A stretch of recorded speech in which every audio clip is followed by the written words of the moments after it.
What's up, everyone? Welcome to episode 135 of the Noizze Podcast, part of the Noizze Podcast Network and sponsored by Satanic Tico. I'm your host, that's your boy, Chris Pugh, and I am joined, as ever, by my very good friend and Mr. Cynical himself, Samuel Lewis, celebrating, because this is the fourth time I've tried to record this intro, and I've ruined it 3 times in a row. Fourth time's a charm, Sam. How are we?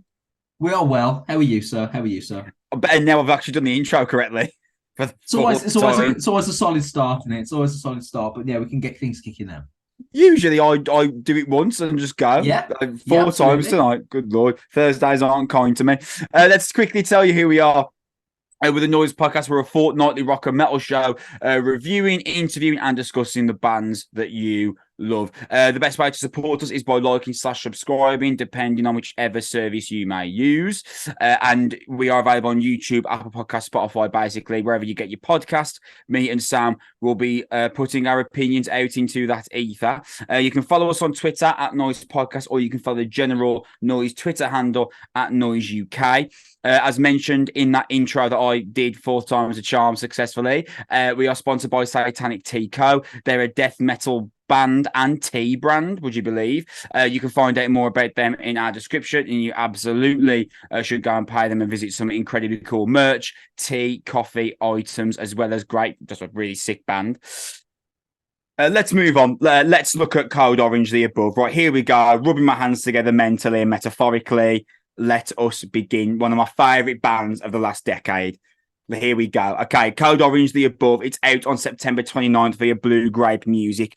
It's the band's fourth full-length album and the follow-up to 2020's Unbelievable Underneath. My album of the year for that year by a considerable margin.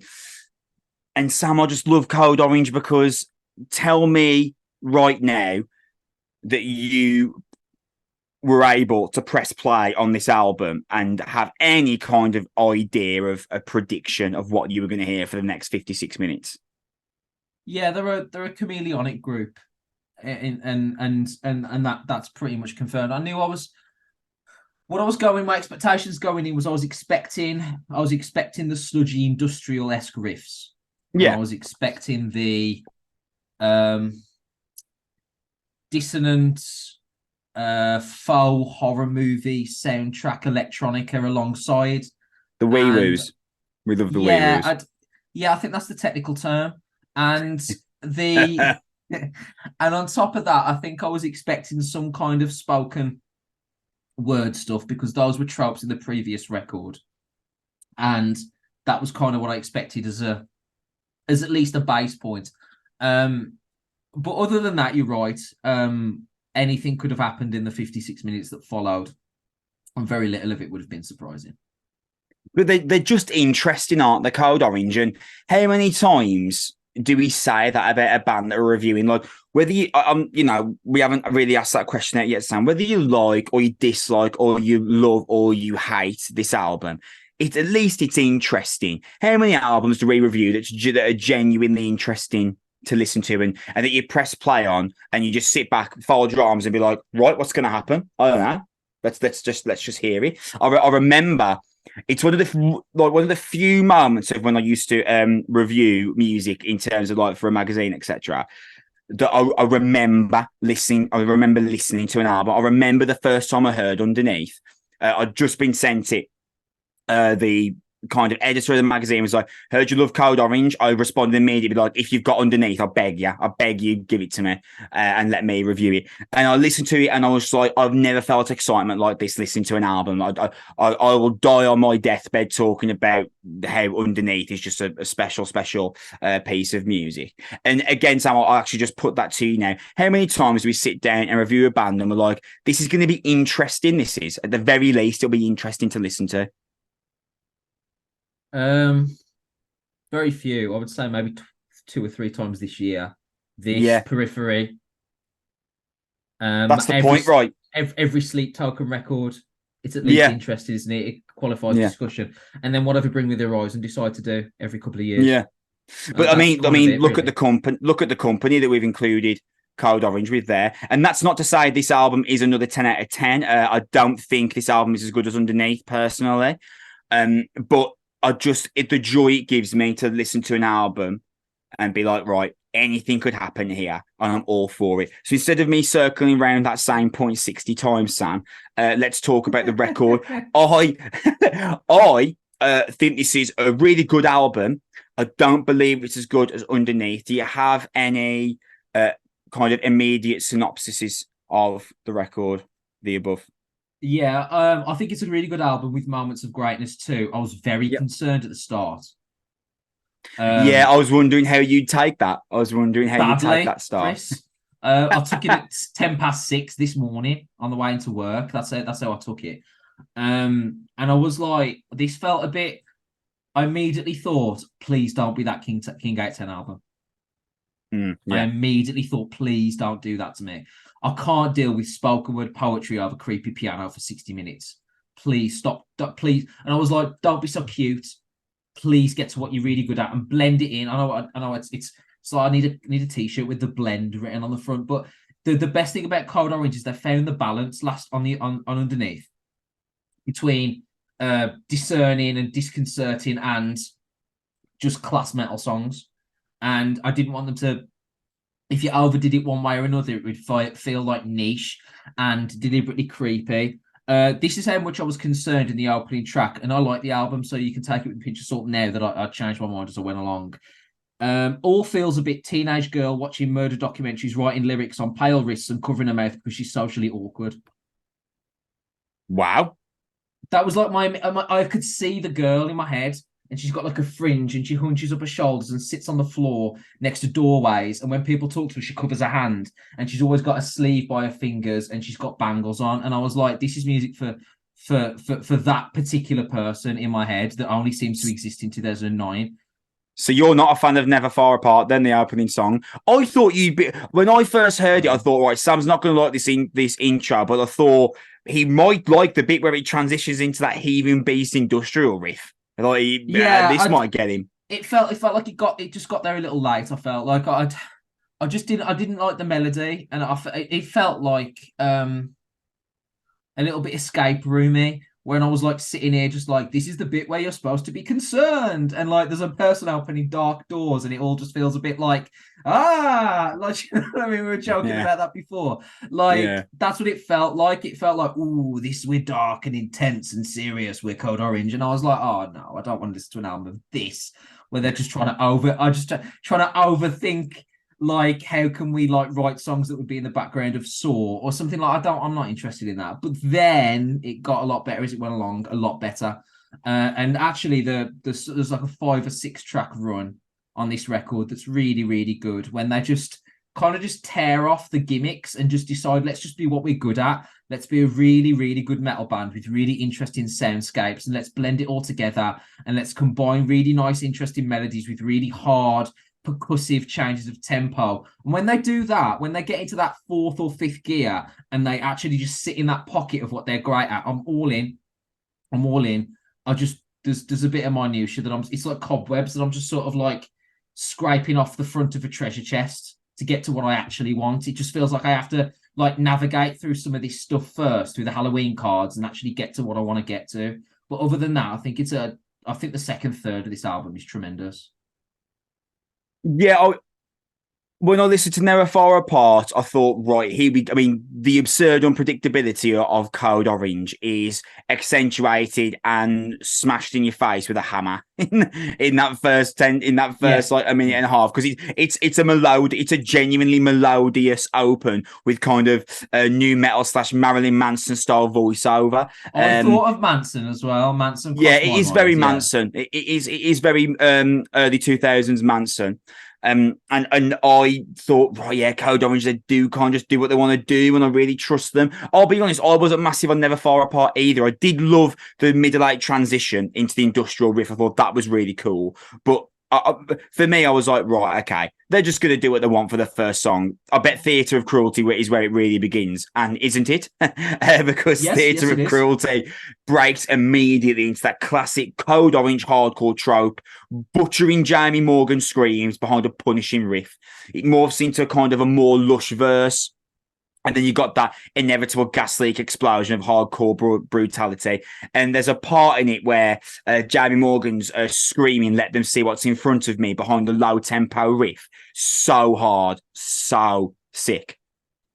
Yeah, I agree. There was a little bit of hype read at the end of that with the riff with the snare in between the riff and sort of giving it that rhythm. And I even felt there's a little bit of Fear Factory and a little bit of early Sepultura before the mixing desk really started to kick in, that early sort of raw sound that they had. And that's where they're brilliant. That's where they're brilliant. And that's where they sound like simultaneously like a throwback to late 90s, early 2000s music, and also something in 2023 that still feels a little bit of fresher breath of fresh air for the genre. Really, they're a nice combination that way. We're going to skip through the singles because obviously they're already out and people have heard them. But we've never spoken about Take Shape. I think that song's superb. Sick. Yeah, Billy Corgan's sick on that song as well. Yeah, I wish not going to go into it in detail, but it's sick. Yeah, I wanted to just be in Code Orange. Corgan sounds sick on that song. Yeah, Take Shape is phenomenal. It really is. I don't know if you listen to much Smashing Pumpkins. I can't say I've listened to loads. I've listened to a bit, but not loads, right? I listen to the band, and I think that the band don't do enough for me. But he's got such a good voice. I would love to hear him in a different kind of context. So hearing him in this with some real power and he having his voice to sort of balance that out, that was really rewarding. Just wanted to say that. Do you want to talk, Sam, about a drone opting out of the hive? Because the first half of the song is actually, by the standards of Code Orange, somewhat eventful, somewhat uneventful. But there's a slow instrumental build up, right? And it builds to them whispering tick tick boom. And that was sick. Oh my God, it's the best minute on the album because once they do the whisper, it absolutely explodes into the hardest minute of music that you've ever heard. And it's like someone watching The Shining with like a huge grin on their face. Because it's like, this is so violent, but it's phenomenal, so well written. And for your average like metal, like Greenbaum loves like heavy riffs. Like, it's just absolutely ideal for them. It's so well written, a drone opting out of the hive. Even though the first half is actually by Code Orange standards, pretty uneventful. Not a lot really happens worth mentioning. But that final minute, oh my God, it is so good. I completely agree. I feel the same way. I feel the same way with the chug and the thickness of Splinter the Soul. Yeah, nice. It just sort of sits in that middle sort of chunky, sort of continuous rhythm. I really, really enjoyed that. By the time I got to the game, I was like, this is the 4 or 5 track section of the album that is just for me. It's just really good. Taking Shape, The Mask of Sanity, Mirror, which I think is good, Drone, Fly, Splinter the Soul, and the game. That is the body of the album, and it's really great. The aggression, the repetition of the phrase in the chorus is really nice. And when he gets to the game, it just feels like a short, colourful, multifaceted hardcore song. It's like, if they wanted to be, that could quite easily be like a knock loose, really violent hardcore album. And they just decide to sometimes that they just decide that that's not enough for them as a group, and they want to sort of mix that around with these other sounds, and it creates like a nice blend, I guess is the right phrase. If it's a nice blend, but it's a blend between sort of like emotionally distressing and sort of like the physical adrenaline of listening to something that's really heavy. It's a nice comparison, like a nice juxtaposition. Sorry, it's as close like their 2023 Slipknot, really, in the way that they mix. And I don't mean that they're as good as early Slipknot. I don't mean that, but I mean that they, as well as anybody, mix in heaviness with genuinely unsettling sounds without it feeling cliche and kitschy and niche. And for someone as prone to eye rolling as me, for me to be like, this works really well, that was a big deal for me. What else? I want to talk about Circle Through, because did they just write a really good amateur raw punk song just at the foot of this album for like no reason whatsoever? And it really do you know works. what? I was really surprised. Again, Code Orange, Take a Chance, who knew? But like, there's a real hard rock melody to Circle Through, and it works This really been the well. song that Billy Corgan sung on. Like, he'd have nailed this. It was like, what? We wrote a Smashing Pumpkins song on track 9. It works with the hard rock melody. Works really well, especially with the dual layer on the chorus. Yeah, It really sounds nice. great, man. Really good. And it was weirdly wholesome.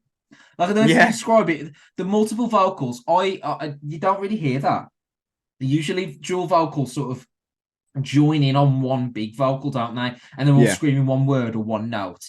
But the having it as like I don't know, it just felt like a throwback to like classic rock music, and I really really enjoyed it.